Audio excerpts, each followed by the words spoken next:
श्री शिवाय नमस्तुभ्यम। अध्याय 15 प्रारंभ। ऋषियों ने कहा, समस्त पदार्थों के ज्ञाताओं में श्रेष्ठ सूत जी, अब आप क्रमशः देश, काल आदि का वर्णन करें। सूत जी बोले, महर्षियों, देवयज्ञ आदि कर्मों में अपना शुद्ध ग्रह समान फल देने वाला होता है, अर्थात अपने घर में किए हुए देवयज्ञ आदि शास्त्रोक्त फल को सम मात्रा में देने वाले होते हैं। गौशाला का स्थान घर की अपेक्षा 10 गुना फल देता है। जलाशय का तट उससे भी 10 गुना महत्व रखता है, तथा जहाँ बेल, तुलसी एवं पीपल वृक्ष का मूल निकट हो, वह स्थान जलाशय के तट से भी 10 गुना फल देने वाला होता है। देवालय को उसमें भी 10 गुना महत्व का स्थान जानना चाहिए। देवालय से भी 10 गुना महत्व रखता है तीर्थ भूमि का तट, उससे 10 गुना श्रेष्ठ है नदी का किनारा, उससे 10 गुना उत्कृष्ट है तीर्थ नदी का तट, और उससे भी 10 गुना महत्व रखता है सप्त गंगा नामक नदियों का तीर्थ। गंगा, गोदावरी, कावेरी, ताम्रपर्णी, सिंधु, सरयू और नर्मदा, इन 7 नदियों को सप्त गंगा कहा गया है।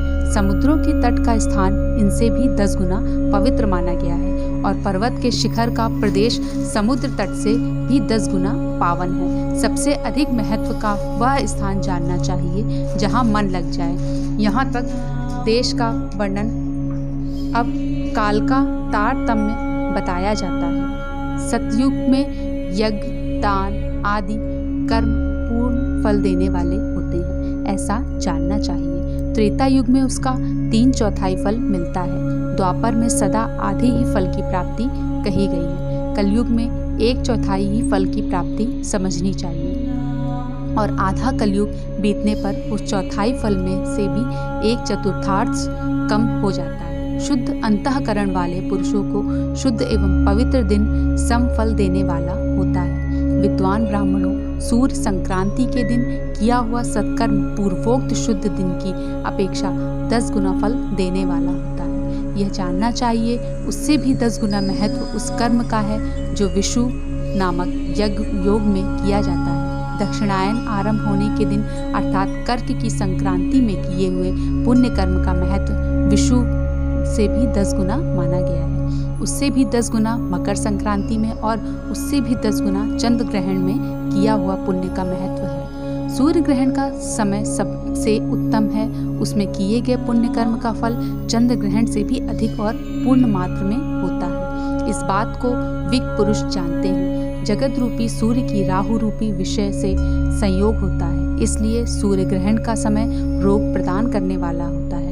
अतः वह विश्व की शांति के लिए उस समय स्नान, दान और जप करे।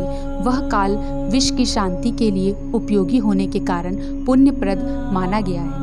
जन्म नक्षत्र के दिन तथा व्रत की पूर्ति के दिनांक समय सूर्य ग्रहण के समान ही समझा जाता है, परंतु महापुरुषों के संग का काल करोड़ों सूर्य ग्रहण के समान पावन है, ऐसा ज्ञानी पुरुष जानते मानते हैं। तपोनिष्ठ योगी और ज्ञाननिष्ठ यति से ये पूजा के पात्र हैं, क्योंकि ये पापों के नाश में कारण होते हैं। जिसने 24 लाख गायत्री का जप कर लिया हो, वह ब्राह्मण भी पूजा का उत्तम पात्र है। वह संपूर्ण फलों और भोगों को देने में समर्थ है। जो पतन से त्राण करता अर्थात नरक में गिरने से बचाता है, उसके लिए इसी गुण के कारण शास्त्र में पात्र शब्द का प्रयोग होता है। वह दाता का पातक से त्राण करने के कारण पात्र कहलाता है। गायत्री अपने गाय का पतन से त्राण करती है, इसलिए वह गायत्री कहलाती है। जैसे इस लोक में जो धनहीन है वह दूसरों को धन नहीं देता, जो यहाँ धनवान है वही दूसरों को धन दे सकता है,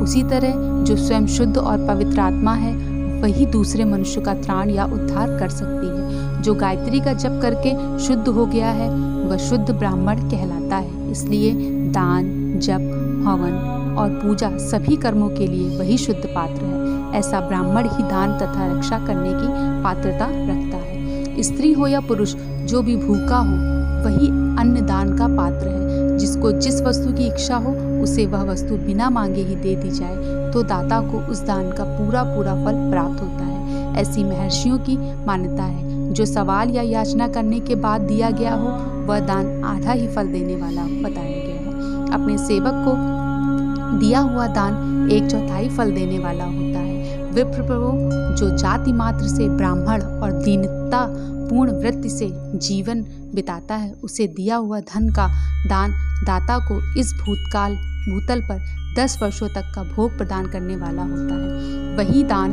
यदि वेदवेत्ता ब्राह्मण को दिया जाए तो वह स्वर्ग लोक में देवताओं के वश से 10 वर्षों तक दिव्य भोग देने वाला होता है। शील और उच्च वृत्ति से लाया हुआ और गुरु दक्षिणा में प्राप्त हुआ अन्न धन शुद्ध द्रव्य कहलाता है। उसका दान दाता को पूर्ण फल देने वाला बताया गया है। क्षत्रियों का शौर्य से कमाया हुआ, वैश्यों का व्यापार से आया हुआ और शूद्रों का सेवा वृत्ति से प्राप्त किया हुआ धन भी उत्तम द्रव्य कहलाता है। धर्म की इच्छा रखने वाली स्त्रियों को जो धन पिता एवं पति से मिला हुआ हो, उनके लिए वह उत्तम द्रव्य है। गौ आदि 12 वस्तुओं का चैत्र आदि 12 महीनों में क्रमशः दान करना चाहिए। गौ, भूमि, तिल, सुवर्ण, घी, वस्त्र, धान्य, गुड़, चांदी, नमक, कोहड़ा और कन्या, ये ही वे 12 वस्तुएं हैं। इनमें गौदान से कायिक, वाचिक और मानसिक पापों का निवारण तथा कायिक आदि पुण्य कर्म की पुष्टि होती है। ब्राह्मणों, भूमि का दान इहलोक और परलोक में प्रतिष्ठा की प्राप्ति कराने वाला है। तिल का दान बलवर्धक एवं मृत्यु का निवारक होता है। सुवर्ण का दान जठराग्नि को बढ़ाने वाला तथा वीरदायक है। घी का दान पुष्टिकारक होता है। वस्त्र का दान आयु की वृद्धि कराने वाला है, ऐसा जानना चाहिए।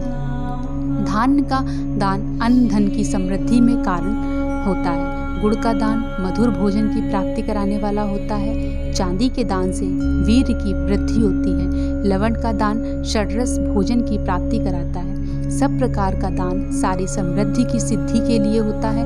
विग पुरुष कुष्मांडक के दान को पुष्टिदायक मानते हैं। कन्या का दान आजीवन भोग देने वाला कहा गया है। ब्राह्मणों, वह लोक और परलोक में संपूर्ण भोगों को प्राप्त कराने वाला है। विद्वान पुरुषों को चाहिए कि जिन वस्तुओं से श्रवण आदि इंद्रियों की तृप्ति होती है, उनका सदा दान करें। श्रोत्र आदि 10 इंद्रियों के जो शब्द आदि 10 विषय हैं, उनका दान किया जाए तो वे भोगों की प्राप्ति कराते हैं तथा दिशा आदि इंद्रिय देवताओं को संतुष्ट करते हैं। वेद और शास्त्रों को गुरुमुख से ग्रहण करके गुरु के उपदेश से अथवा स्वयं ही बोध प्राप्त करने के पश्चात जो बुद्धि का यह निश्चय होता है कि कर्मों का फल अवश्य मिलता है, इसी को उच्च कोटि की आस्तिकता कहते हैं। भाई बंधुओं अथवा राजा के भय से जो आस्तिकता बुद्धि या श्रद्धा होती है, वह कनिष्ठ श्रेणी की आस्तिकता है जो सर्वथा दरिद्र है। इसलिए जिसके पास सभी वस्तुओं का अभाव है, वह वाणी अथवा कर्म द्वारा यजन करे। मंत्र, स्तोत्र और जप आदि को वाणी द्वारा किया गया यजन समझना चाहिए तथा तीर्थ यात्रा और व्रत आदि को विद्वान पुरुष शारीरिक यजन मानते हैं। जिस किसी भी उपायों से थोड़ा हो या बहुत देवतार्पण बुद्धि से जो कुछ भी दिया अथवा किया जाए, वह दान या सत्कर्म भोगों की प्राप्ति कराने में समर्थ होता है। तपस्या और दान, ये 2 कर्म मनुष्य को सदा करने चाहिए तथा ऐसा ग्रह का दान करना चाहिए जो अपने वर्ण, चमक दमक या सफाई और गुण सुख सुविधा से सुशोभित हो। बुद्धिमान पुरुष देवताओं की तृप्ति के लिए जो कुछ देते हैं, वह अतिशय मात्र में और सब प्रकार से भोग प्रदान करने वाला होता है। उस दिन से विद्वान पुरुष इहलोक और परलोक में उत्तम जन्म और सदा सुलभ यज्ञ दान आदि कर्म करके मनुष्य मोक्ष होने वाला भोग पाता है। ईश्वर परायण बुद्धि से फल का भागी होता है। श्री शिवाय नमस्तुभ्यं।